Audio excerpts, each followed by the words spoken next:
बिस्मिल्लाहिर्रहमानिर्रहीम अस्सलाम वालेकुम जी। कैसे हैं आप सब लोग? आई होप आप सब ठीक होंगे जी। अल्लाह का शुक्र है मैं भी ठीक ठाक हूँ। तो जी आज का व्लॉग स्टार्ट करते हैं। ये व्लॉग थोड़ा पुराना है, 3-4 दिन पहले का है। जुम्मतुल विदा का है। उस दिन जी आजकल वैसे रोज़े हैं, वैसे तो लेट उठते हैं, तो उस दिन थोड़ा जल्दी उठ गए थे क्योंकि आप लोगों को पता है फिर जुम्मा की तैयारी करनी थी, नमाज़ वगैरह पढ़नी थी, सलातुल तस्बीह वगैरह पढ़नी थी, नहाना था।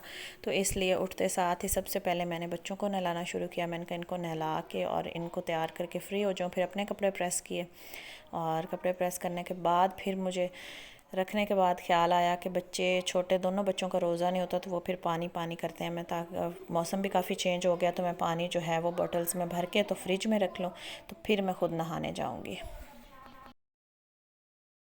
नहा लिया जी और नहाने के बाद जी नमाज़ अदा की, कुरान पाक की तिलावत की और जो है वो बस सलातुल तस्बीह पढ़ी और जितनी इबादत हो सकती थी उतनी की है। अल्लाह ताला सबकी इबादत कबूल और मंजूर फरमाए।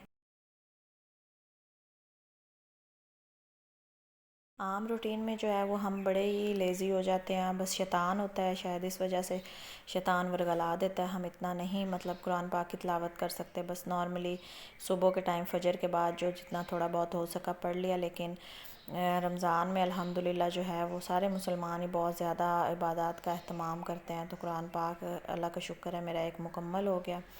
तो उतनी देर में जी थोड़ी देर रेस्ट करने के बाद इफ्तार का टाइम हो गया था। यहाँ पे मैं पकौड़े बना रही थी और रोस्ट हो रहा था, देसी मुर्गी जो रोस्ट कर रही थी और साथ आलू गोभी का सालन बन रहा था।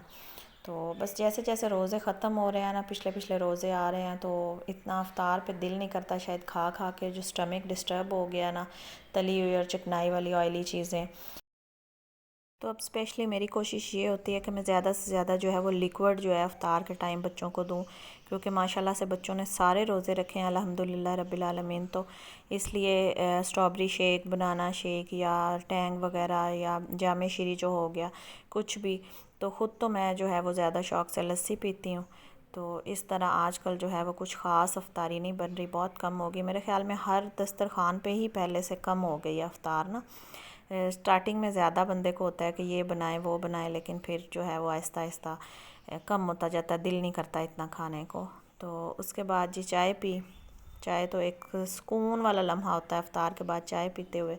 तो उसके बाद मैं अपने हस्बैंड के साथ आ गई थी बाज़ार, कुछ चीज़ें लेनी थी और साथ मुझे जो है वो कबाब खाना था। हमारे सिटी में बहुत मज़े का कबाब मिलता है, तो ये मुझे बहुत पसंद है। मैं जब भी अपने हस्बैंड के साथ आती हूँ तो मैं वो कबाब ज़रूर खा के तो जाती हूँ, कभी रोटी के साथ या कभी बस अकेला चटनी के साथ। कबाब बहुत मज़े का लगता है। तो इतना रश था इस टाइम पे, तकरीबन 10 बजे का टाइम था, तो ऐसे था जैसे दिन हो बाज़ार में। ईद है तो ईद की यही रौनकें होती हैं। तो खाती भी मैं गाड़ी में बैठ के ऐसे ही हूँ, चटनी खोल के और साथ बस लगा कर अपना वहीं पे फिनिश करके फिर वापस आती हूँ। इस तरह मुझे अच्छा नहीं लगता बैठूँ प्लेट में डालूँ, मुझे ऐसे ही गरम गरम ज़्यादा मज़े का लगता है। तो ये मैं बहुत शौक़ से खाती हूँ और मुझे जब भी अली लेके जाते हैं तो मुझे वो ज़रूर खिला के लाते हैं। ये वाला कबाब मुझे बहुत पसंद है। तो बस ईद की शॉपिंग जो है वो भी चल रही है और साथ साथ बच्चों की तैयारी भी हो रही है। बेटों के तो सिलाई करने दे दिए हैं टेलर को और बस बेटी की थोड़ी बहुत रहती है, इंशाल्लाह उसकी भी जल्दी कंप्लीट हो जाएगी। तो जी उसके बाद सारा दिन कुछ शूट नहीं हो सका, 1-2 दिन। और उसके बाद जी ये अफ्तार का टाइम है और ये मेरे लिए बहुत बहुत बहुत स्पेशल अफ्तार थी, क्योंकि मैं अपनी अम्मी के साथ एक ही घर में रहती हूँ। तो मेरी अम्मी जो है उनकी सर्जरी हुई है लास्ट डेज़, तो इस वजह से उनकी सेहत कुछ ठीक नहीं रहती। तो मैं शुरू से जब से मेरी शादी हुई है मैं रमज़ान हमेशा सहरी जो है वो अपनी अम्मी के साथ करती हूँ। मेरी अम्मी सहरी बनाती हैं और मैं करती हूँ। फिर मेरे बच्चे हो गए और वो भी वहीं मेरे साथ अम्मी के पास करते थे। ये पहला रमज़ान है जो हम अम्मी के बगैर सहरी करते हैं। तो इस टाइम पे मतलब अम्मी की सेहत ठीक नहीं है, वो उठ नहीं सकती, काम नहीं कर सकती। तो इस वजह से मेरे जो दोनों भाई हैं उनको भी सहरी मैं खुद ही करवाती हूँ और मेरे बच्चे भी करते हैं, हम सब मिल के सहरी करते हैं। तो मेरे भाई जो है वो मेरे लिए ये अफ्तार लेके आया था। उसने कहा कि सारा रमज़ान तुमने हमें इतनी अच्छी सहरी किया कराई है, हमें बिल्कुल फ़ील ही नहीं हुआ कि अम्मी बीमार है या अम्मी हमें सहरी नहीं करा सकती। तो मैंने सोचा कि मैं अपनी बहन के लिए इफ़्तार लेके जाता हूँ, उसकी पसंद की चीज़ें लेके जाता हूँ। तो मुझे इतना अच्छा लगा, इतना अच्छा लगा ना। तो सारी चीज़ें उसने मेरी मर्ज़ी के और मेरी सेहत के अकॉर्डिंग ली। उसको पता था कि समोसे पकौड़े वगैरह जो है वो मुझे डाइजेस्ट नहीं होते हैं, तो वो मेरे लिए ये रशियन सैलड मुझे बहुत पसंद था, वो लेके आया। कुछ बेकरी आइटम्स लेके आया। मुझे ब्राउनी बहुत पसंद है। अच्छा, ये मैंने उसको ख़ुद बोला था, मैंने कहा मेरे लिए ये तुमने कचौरी ज़रूर लेके आनी है, तो मैं खाऊंगी बिल्कुल थोड़ी सी।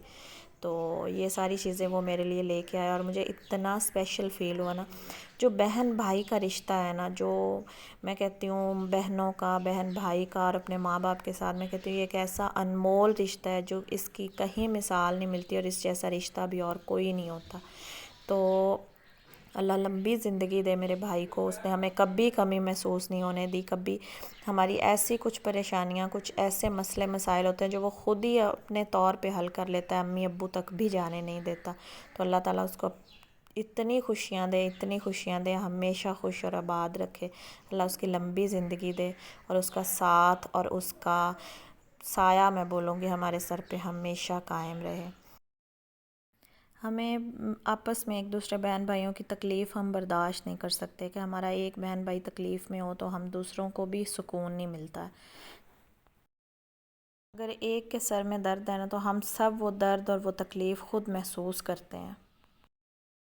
और अल्हम्दुलिल्लाह ये हमारे माँ बाप की तरबियत है कि हम एक दूसरे के साथ इतने प्यार मोहब्बत से रहते हैं। अल्लाह ताला सब बहन भाइयों का आपस में ऐसे ही सलूक और इत्फाक़ रखे, और अल्लाह सब बहनों के भाइयों को लंबी ज़िंदगी दे, और सब बहनों का मान जो है वो हमेशा हमेशा कायम रहे। इसके साथ ही मैं व्लॉग को एंड करती हूँ जी। अल्लाह हाफिज़।